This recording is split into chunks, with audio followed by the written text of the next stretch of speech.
They say love is blind. But for me, love was also loyal. Too loyal. My name is Alina. And if you had met me 6 years ago, you'd have seen a bright-eyed woman, full of ambition not just for herself, but for the man she loved. That man was Daniel. Daniel and I met during our university years. While others partied and coasted through courses, we built dreams together in libraries and CAFS. He wanted to climb the corporate ladder, to be someone in the business world. And I wanted him to shine. I believed in him more than I believed in myself. We got married just a year after graduation. Small ceremony, big dreams. I took up a stable but modest paying job in finance. Daniel, on the other hand, jumped between jobs, waiting for the perfect opportunity. And when that opportunity finally came, his interview at Coveratech, one of the top firms in the city, he froze. He wasn't ready. So I stayed up nights prepping mock interviews for him. I rewrote his resume. I coached him. I even called in favors from a mentor to help him land that final round. He got the job, and I was the first to jump and cry and kiss him when the call came in. That was how we started. Me in the background, helping him build a spotlight. I thought we both would bask in. Years passed and Daniel rose through the ranks. Promotions, bonuses, trips abroad. I was proud. But every time he succeeded, a piece of us faded. His late nights became excuses. His soft kisses became absent nods. And his thank yous disappeared altogether. I told myself he was tired, busy, stressed. Still, I remained the wife behind the scenes, filing his documents, helping with presentations, polishing his reports before board meetings. I was his silent partner, his shadow, and when the biggest opportunity came to be promoted as regional director, I knew this was our moment.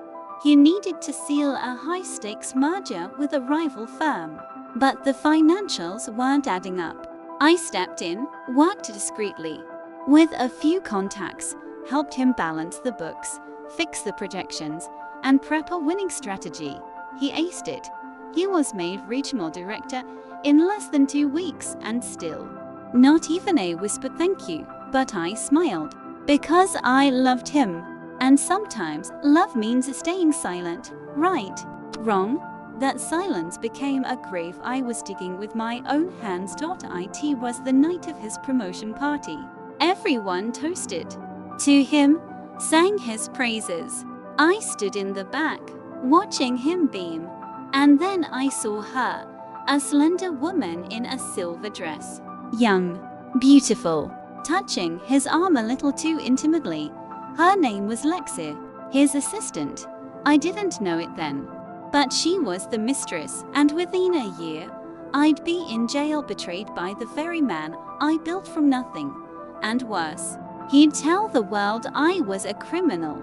The night I saw her, Lexi, was the first time I felt something cold crawl beneath my skin. Call it intuition, or maybe the kind of sixth sense women develop after years of being invisible. I noticed how her gaze lingered on Daniel, how his laughter was just a little too loud, a little too performative. And when she leaned close to whisper something, he smiled in a way I hadn't seen in years. I didn't ask that night. Instead, I poured him a glass of wine, kissed his cheek, and told him I was proud. He nodded absently, eyes flicking toward the crowd, toward her. That night, he came home late. I waited, candles still burning. He said he had a team celebration. I didn't sleep. The signs became impossible to ignore. Late meetings, sudden business trips, passwords changed on his phone, an expensive necklace in his jacket pocket. Definitely not for me. Still, I said nothing. Why? Because I was too afraid to hear the truth. But fate doesn't wait for permission. It cracks you open when you least expect it. One rainy Thursday afternoon, I was called into my office unexpectedly. Two men in suits waited. They introduced themselves as federal agents. I laughed at first, thought it was a prank, until they placed documents on the table, internal accounts, fund transfers, all linked to my name. They said I was under investigation for embezzling company funds from Coveritech, the company where my husband worked. Shock doesn't hit you all at once. It comes in layers. First your breath disappears, then your hearing, then everything else. I tried to explain. I never worked for Coveritech. I had no access to their system, but they had emails, password logs, transfer records, all pointing to me and my husband, Daniel. He testified against me, said I had stolen confidential files, said I hacked into his system, that I acted alone, using his position as cover. I couldn't speak in court. Not because I wasn't allowed, but because I couldn't believe the words coming from his mouth. Each sentence was a bullet, and he fired them with a calm, practiced smile. The judge called me coldly calculated. I was sentenced to 4 years in prison. 4 years. For a crime I didn't commit. All while my Daniel, held Lex's hand in public, gave interviews, received awards, and started a new life. Without me, in prison, days blurred, hope died, and the pain, it made me hollow. But the worst part wasn't the food, the cold, or the fights. It was knowing that the man I built with my own hands had destroyed me. For her, I thought my story had ended there, but one night, during a violent fight in the prison yard, I was shoved to the ground, head bleeding, breath fading, and as the darkness closed and I whispered, if I get another chance, I won't make the same mistake. And someone, or something, heard me, because when I opened my eyes I wasn't in prison anymore. I was in my old apartment. The calendar on the wall read, 2 years before the betrayal. When I opened my eyes I thought I was hallucinating. I was lying on our old couch, the dusty one Daniel had always hated. A familiar scent, my lavender candle, burned faintly nearby, and then I saw the calendar. April 10, 2 years before the trial, before the betrayal, before prison. I blinked again and again, but the date didn't change. I rushed to the mirror. My reflection stared back, younger, softer, before the dark circles, before the weight of betrayal. Tears filled my eyes. I wasn't dreaming. I had been reborn. That night in prison, I begged for a second chance. I didn't know who or what answered me, but now I had it, and I wasn't going to waste it this time. I wasn't going to save Daniel. I wasn't going to sacrifice my career, my money, my health, my sanity, for a man who would trade me for convenience. No, I was going to save myself, but I had to play smart, act as if nothing had changed. Daniel still believed I was his loyal little wife, his backstage assistant, his disposable support system. Perfect. Let him. He came home late that night, tired and grumbling. I have a big meeting next week, he said. The board needs a proposal. I need your help with the numbers. I smiled politely, but this time, I didn't stay up all night crunching his data. Instead, I opened my laptop in secret, rewrote my own resume, and began applying to firms at valued people like me. I already knew which companies would rise, which would fall. I knew when the stock market would dip. I had knowledge no one else did. I had the future in my hands, and I would use every second of it to build a life no one could touch. While Daniel slept, I studied. While he plotted his career, I secured mine under a different name. I registered a startup anonymously, bought shares in a company about to explode in value, used my savings not to prop him up, but to build my escape route. He didn't notice, because cheaters rarely look too closely at what they think they own. The first time around, I begged him for love. This time, I watched him beg for my attention and gave him none. I was becoming his shadow, but soon I'd be his storm. Revenge, they say, is best served cold, but I wasn't interested in rage. I wasn't going to scream or break things. That was the old me, the one who cried herself to sleep, who begged for love, who got thrown in prison for loving blindly. No, this version of me reborn, wiser, sharper was ice, and Daniel wouldn't even see the frostbite forming until it was far too late. The first crack came a week later. Daniel forgot our anniversary. Just like before, only this time, I didn't plan a romantic dinner or leave him little notes. I didn't even mention it. Instead, I went to a networking gala for women entrepreneurs, one I knew Lexi would crash in a year, trying to land investors for her beauty startup. This time, I made the right connections first. By the end of the night, I had investors curious, mentors interested, and one sharp-eyed CEO named Elias Hunter handing me his card. He said, "You've got the brain of a strategist.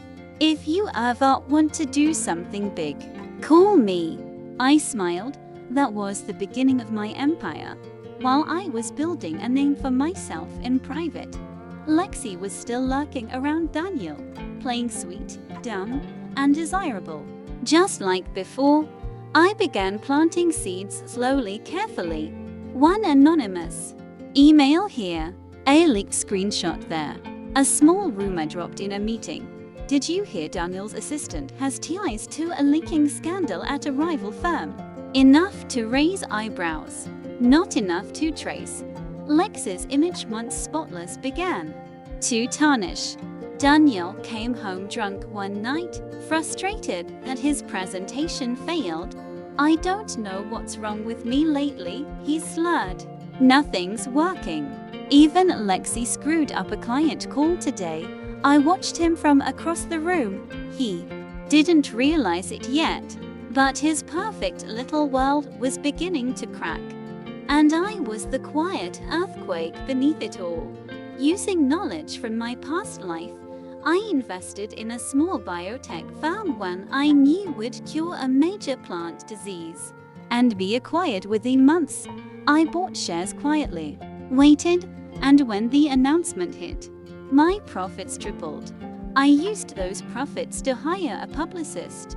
Then I unveiled my startup Fireless Consulting, a brand strategy firm for ethical, woman-led businesses. Within weeks, I was featured in a local business magazine. My face, my name, my story, except Daniel never noticed. He was too busy chasing boardroom approval and fighting fires Lexi accidentally started. I had become the ghost in his life, the woman he assumed would always be behind him, quietly waiting, holding dinner, holding him together. But this time, I was miles ahead. And the closer he got to his next promotion, the closer I got to tearing his world down brick by arrogant brick.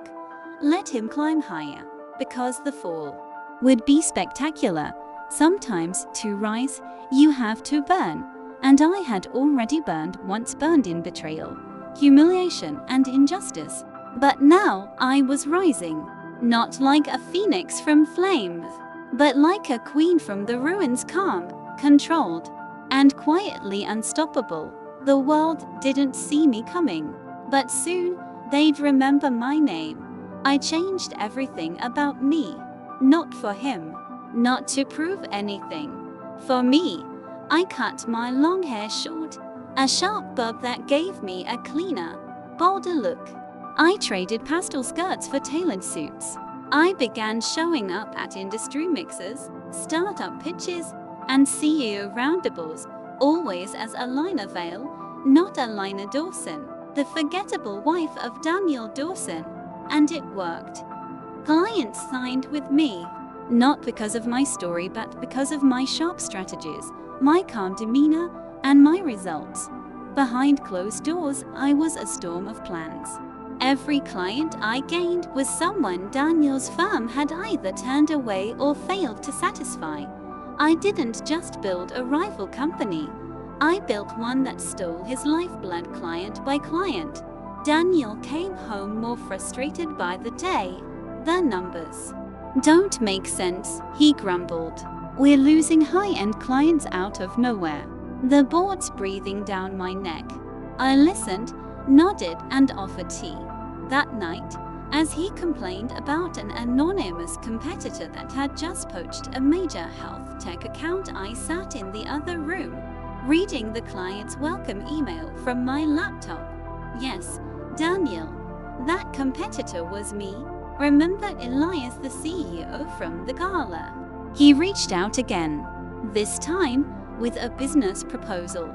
Let's join forces, he said. Merge your vision with my capital. I'll handle logistics. You take care of strategy. I agreed. Within 2 months, Violize became Veil Hunter Innovations, and we opened offices in 4 cities. I was everywhere. Magazines, tech blogs, business podcasts.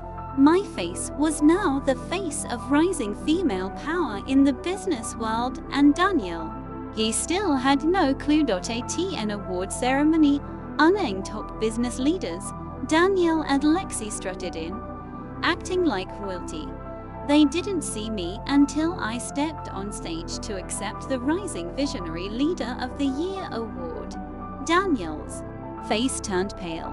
Lexi's smile dropped mid-lip gloss reapplication. I walked past them, heels clicking, head high, smile calm. I didn't need to humiliate them. My success did that for me. I had built an empire from the ashes of my former life. But I wasn't done yet, because Daniel hadn't fallen far enough, and Lexi, she hadn't paid. Not even close. They took everything from me once. Now I was going to take everything back and more. Not with fire, but with silence, precision, and a smile. People like Daniel never imagine they'll lose. They build their castles on sand, confident the tide won't dare rise, but when it does, it swallows everything. And I was the tide. Daniel's confidence began to rot at the edges. Deals slipped through his fingers. Clients vanished without warning. The board whispered behind closed doors, and Lexi, the woman he gave everything up for, the one he replaced me with, she started making mistakes, big ones. She leaked a client proposal to a competitor, an accidental email, she claimed. But the damage was done. A major investor pulled out, citing internal instability. I had been watching closely. I knew Lexi would mess up. She wasn't strategic, she was decorative. Pretty on the outside, hollow inside. Without me covering for him, Daniel was exposed. Vulnerable. Exactly where I wanted him. At Tico Veritech's quarterly board meeting, Daniel stood up to present. I had someone on the inside, someone whose promotion I helped secure quietly months ago. She sent me a video of the meeting. Daniel's voice was shaky. Charts were wrong. Metrics didn't align. And then it came the moment that sealed his fate. The CEO of the company interrupted him mid-slide and asked, "Can you explain the recent client shift to Veil Hunter Innovations?" Daniel stuttered. Lexi paled. The room turned cold. That night, Daniel wasn't invited to the board dinner. That same night, I signed a deal with one of Covaritech's oldest partners. 3 days later, he came home early. For the first time in years, I was there, casually reading on the couch. He looked at me, really looked at me for the first time in forever. "You look different," he said, his voice unsure. I smiled faintly. "I've changed." He sat across from me, rubbing his temple. I don't know what's happening. Everything's falling apart. And Lex's not who I thought she was. I tilted my head. Oh, he leaned forward. You've always been the one I could trust. Maybe we could start again. And for a brief moment, I saw him as he truly was. Not a monster, just a weak man, afraid of losing power, afraid of being alone. I stood slowly, walked to him, and whispered, "You don't get to come back when the empire I built for you is gone." Then I turned and left the room. I didn't cry. I didn't look back, because I was no longer the woman who begged for crumbs. The next morning, news broke. A journalist published a feature exposing financial manipulation, favoritism, and internal mishandling at Covaratech, with evidence that traced back to Daniel. And Lexi.it went viral. Covaratech stocks plummeted. Daniel was suspended pending investigation. Lexi's email leaks were made public. She fled the city within days, and me, I sipped champagne from a rooftop suite. Headlines flashing across the screen. Anonymous whistleblower destroys Covaratech dynasty. They didn't know it was me, but Daniel did. And for the first time in his life, he was afraid of a woman he once called ordinary. They thought I was gone. That prison had broken me. That betrayal had silenced me. But I hadn't just returned. I had evolved. And now it was her turn. Lexi, the mistress, the one who smirked at me from across boardrooms, who played helpless until I was locked away, and she wore my husband's name like a trophy. She thought she'd won. But what she didn't realize was women like her rise fast and fall even faster, especially when someone like me is waiting at the bottom. I had gathered everything over the past year. Emails Lexi sent from Daniel's account, bribes she paid for fake invoices, recordings of her trashing the company to clients behind Daniel's back. All of it carefully timed, legally captured. With the help of a lawyer friend I had secretly helped during his early career and who now owed me dearly, I submitted a confidential report to the Financial Crimes Division.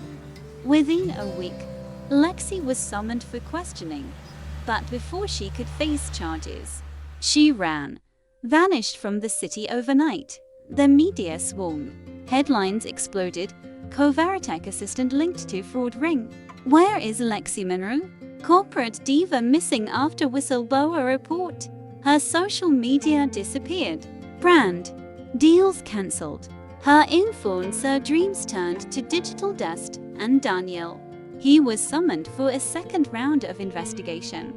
Only this time, the company wasn't on his side. He was a liability. They needed a scapegoat. So they turned on him too. He called me that night.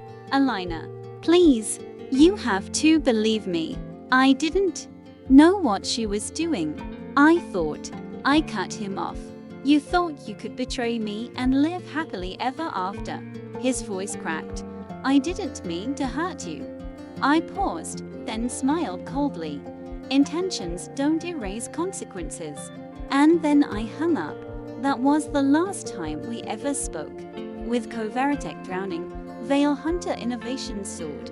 We expanded to 5 countries. The firm that once saw me as nothing more than a shadow of my husband now requested partnerships. Desperate for survival, I declined publicly. In a press interview, a journalist asked me, "Is it true you once helped build Covaratech from the inside?" I smiled. Let's just say, I know where their weaknesses lie. Lexi lost everything because of greed. Daniel lost everything because of pride. And me, I gained everything because I finally chose myself. It wasn't revenge anymore. It was justice. And justice, unlike revenge, doesn't fade. I never thought I'd love again. After everything, after being betrayed, humiliated, thrown away like I meant nothing, I had locked the door to my heart and thrown away the key. But life, as I've learned, loves irony, and when you finally stop chasing love, it often finds you. It started with a text. Still building empires, I see. Elias Hunter, my business partner. We had built Veil Hunter Innovations side by side, long days and late nights filled with data, deadlines and strategic warfare. But over time, there were moments, small ones. The way he'd bring coffee without asking, always exactly how I liked it. The way his gaze lingered when I laughed at boardroom jokes. The way he never, not once, looked at me with pity, only respect. Still, I kept my guard up. He was kind, but I wasn't ready.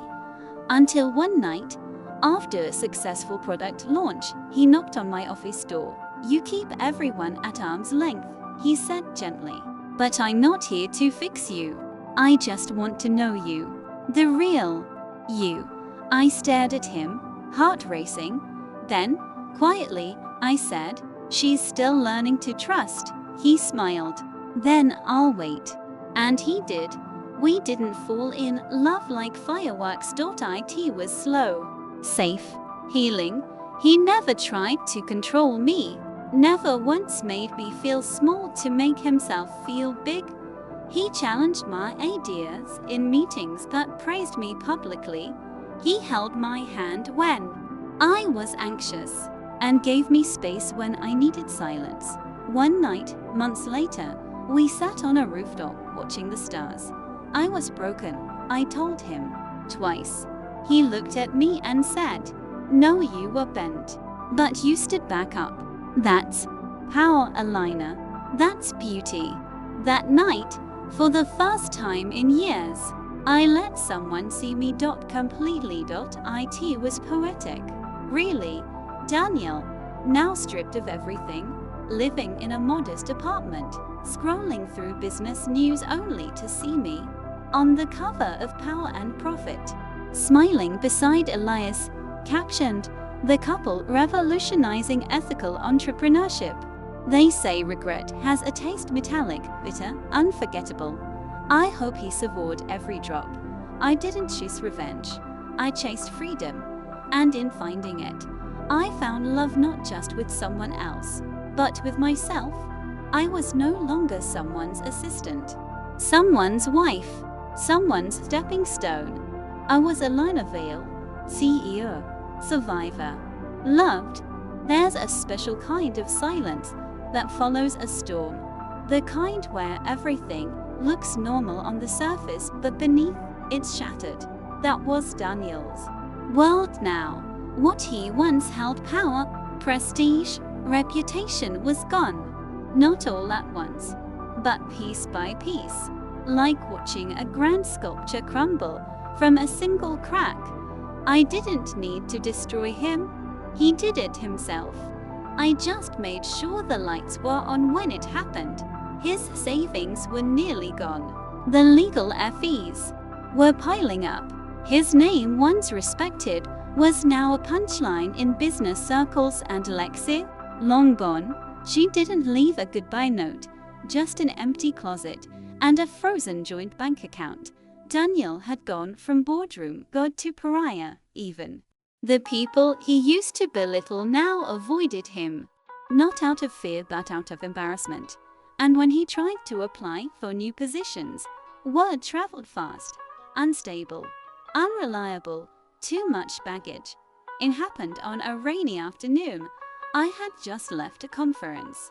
Elias was parking the car while I waited under the awning. That's when I saw him.